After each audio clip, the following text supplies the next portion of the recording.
So what on earth am I building? Is it two Henkels?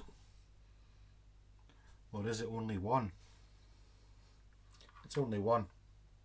It's the ICM 148th Heinkel He111 Z-1 Zwilling.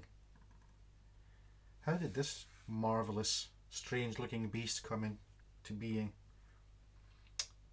It came out of necessity. The Zwilling was designed and produced not in great numbers, only 12 of them were ever built,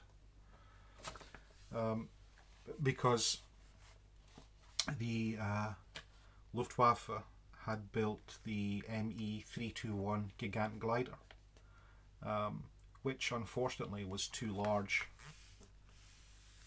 to get to the air with anything other than three Messerschmitt Bf-110s towing it, which was quite a difficult operation, and only the most skilled pilots were allowed to even attempt it. So the Luftwaffe decided to commission the Zwilling, which is basically two Heinkel He111 H6s joined together here in the middle with an extra engine. Became quite a powerful aircraft. Only 12 of them were ever built, and they saw service mostly on the Eastern Front as glider tugs and transport aircraft. So I bought this from ICM. Well, actually I bought it online, but the kit's manufactured by ICM in the Ukraine. It's a lovely little kit. Comes with a ton of screws. So two of those, two of these, two of these, and five of these, and all the pink areas show where you have parts that are redundant, because basically this is two He111 H6s supplied together in a single box. Then you have some additional parts, which are these ones here. So these are the center wings here, and the drop tanks for the fuels, for fuel, and these parts here, which are the extended struts for the center wing, where the aircraft is joined together. And so a monster amount of sprues in the box: 2, 4, 6, 11, 13, 15, 17,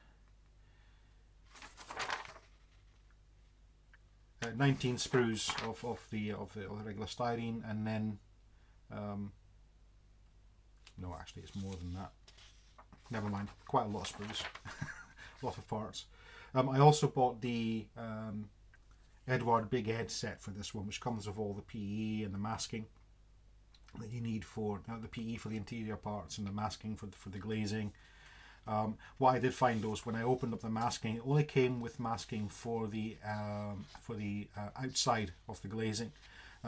Eduard do actually do masking for the He111 Z-1 Zwilling with interior masking as well, but that didn't come with the Big Ed. I had to buy that separately, so I wound up with extra masking for the external parts, because I had two sets of those effectively once I got the other set as well.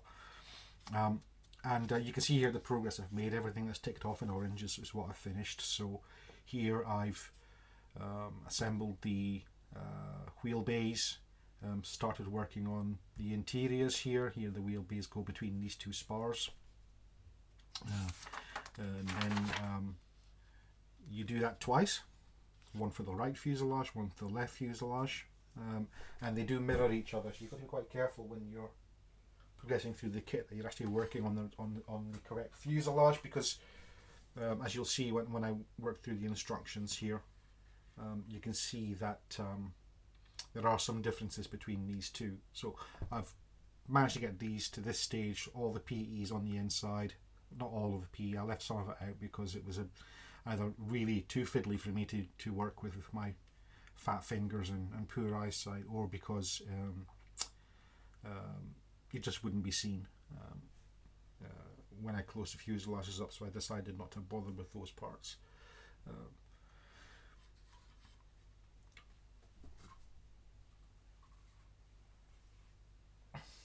Yeah, so I've worked through these. A few observations I made when I was working through was especially this part here. I'm not quite sure what this is, but it's inside the radio compartments on both of the fuselages. And it says, you know, put it together first before you attach it to the radio compartment.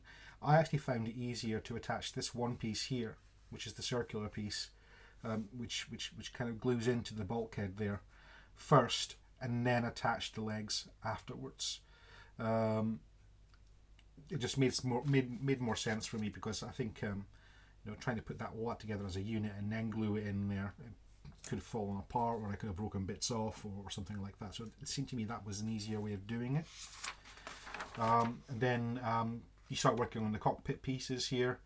Another quick tip for anyone considering building the Z1 or any kind of Heinkel from ICM actually is it says to install the seat first before you start to fix the rudder parts here. That is going to be quite difficult, because these actually fit into slots underneath the seat. So again, I was not in the habit of attaching the seat anyway until I finished all the other parts, because I wanted to paint that up and I put the PE harnesses in there. So luckily for me, I didn't attach the seat yet, but it would have been quite difficult to fix those with the seat in place. What else on these two pages here? Not an awful lot to remark there. Fixing the tail wheels also is quite fiddly, because you have to do this before you close up. Well, you have to do it when you close up the fuselages. You can see it's already glued in place there, and then you glue the fuselage on there, so you have to put the tail wheels in, and it's quite fiddly. You can see they're fitted there. Trouble is getting this aligned properly so that the locating pins go into the holes on either side correctly first time before you close it up. If this is slightly misaligned, then you know, you've got to try and wiggle it and fiddle it and wait till you hear that satisfying little click that oh yeah, it's gone in place now. So that was quite difficult as well. What I also found with the locating pins on the main fuselage halves as well, when I was putting them together, was that the pins were slightly too large for the holes that were supposed to go into. So I drilled out the holes with I think it was a 1mm micro drill, and just to get them to fit in properly, because the fuselage halves weren't closing up. So after I drilled those out and put them together again, it went together a charm. Really did go together a charm. Very few gaps to speak of. I thought I could feel something there. Very few gaps to speak of. You can see along the top here, I've actually sanded this one, but there were no major steps or gaps to deal with there. There are a few gaps to deal with where this top panel fits in.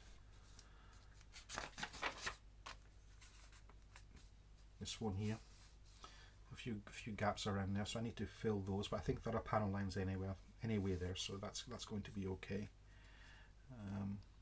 And I've just noticed, looking here, you can see there are two little nubbins coming off the tops of the tails. I've managed to knock one of them off, so I'm going to have to scratch build something there to replace that, maybe with a piece of brass or something. Not to worry. And then on this page here, I've assembled the tail planes, and I've put the belly parts in here. These belly parts, though, they didn't want to go in properly because the construction of the spar here on the internals. I think I've misaligned something, so it's not quite closing up properly there, and I think I'm going to have some sanding and filling just to deal with these corners here, where it's not quite flush with the rest of the fuselage, which is unfortunate, but hey ho, these little jobs are sent to try us. And I've got as far as fixing the canopies, which you can see in my other videos. On this one, this is the one where I was having the trouble and I had to take it off and reapply it. I ended up using Tamiya extra thin to glue the canopies to the fuselage here, because there is enough space between the joint and the actual window itself, so I wasn't too concerned about fogging or the paint running into places where I didn't, not the paint, the glue running into places where I didn't want it. Where I had to replace this masking here is because I was sanding along here to get rid of a step, and I just managed with my thumbnail or something to lift the corner up. Luckily I had some spare masks, as I mentioned earlier, so I've remasked that one. But when I lifted off the old one, I could see there was no fogging caused by the extra thin along that joint. That might be a different story here, where the windows are closer. I could try and take these masks off and apply new ones as well. In fact, I think I will, just to see if there's any fogging there, because that's where the extra thin has got closest to the actual window itself. And you can see here I've used some Vileo plastic putty there just to fill that joint, because there was still a gap there. Funny step here and a gap there, so again something that I'm not aligning quite correctly, probably because there's PE on the inside of this that's obstructing something. That's why I've had the problem. I don't know if you can see the PE inside there. If I try and get some extra light.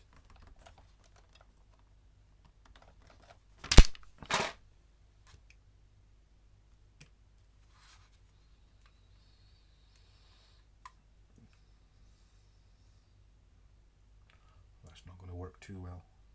You can see just there's some instrument panels there along the top of the canopy, and yeah, no, it's too dark to be able to see. Once I've got the masking off, hopefully able to see the PE on the inside of the canopy there. One thing I did note about the PE as well was when it came to the radio compartment PE. See if I can find the instructions for that.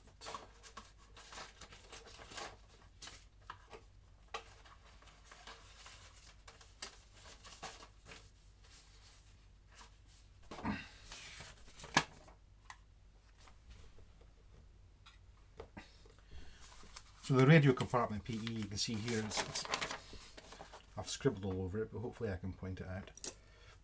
There's a number of boxes you have to put together, and then some more painted panels that go in as run to the boxes.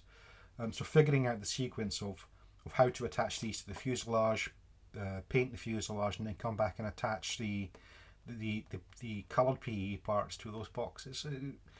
It was quite complex for me, but one thing I did note was that you have these ribs on the inside of the fuselage where the radio boxes go. Let's see if I can find them. Yeah, here. So this is the original plastic part. It comes as a single piece with the boxes already moulded in, and they sit on it like a board at the back of them, and then you fix those, and then they fit quite nicely over the ribbing on the inside of the fuselage. Using the PE, it's telling you here to actually glue those directly onto the inside of the fuselage. I did that. I had issues getting them to sit properly, and then because I'm dumb, I managed to also put some of them in the wrong place, and they clashed with the radio that attaches to the top part here as well. So I couldn't get them in, so I had to try and take them off. and they were super glued in place, and that was a real nightmare, a real pain in the bum. So what I thought I would do if ever I were to build a Heinkel with the PE again was actually to mount these boxes onto a piece of plastic card, and then attach that plastic card to the fuselage, and then when you do that, you'll find you'll have maybe some gaps behind, because these ribs are quite deep, and you could put some copper wiring in or something like that as well, which I haven't done on this kit. I'm still a novice. I'm still trying to figure out how to do all these things, and I will make mistakes, schoolboy errors. So yeah, one other thing I did was, before I closed up the fuselages, it says you've got to attach the machine guns. So you can see them here, for example. And then you do that, the barrels stick out, obviously. What I've done is I've snipped the barrels off, and I'm keeping them safely, he says. Safely, yeah. In a little Ziploc bag here. I've got some of the guns in there already, because they fit in the nose or in the dorsal or ventral gun positions. I've not fixed those yet, but you can see here where I've just snipped the barrels off, and I'll reattach those later. And here are the remainder of the clear parts that I've still yet to attach. So they've all been masked up. When it comes time to spray those, I'll apply mask all to this here. Let's spray those up just before I attach them to the finished model. I'm going to keep the noses to last as well.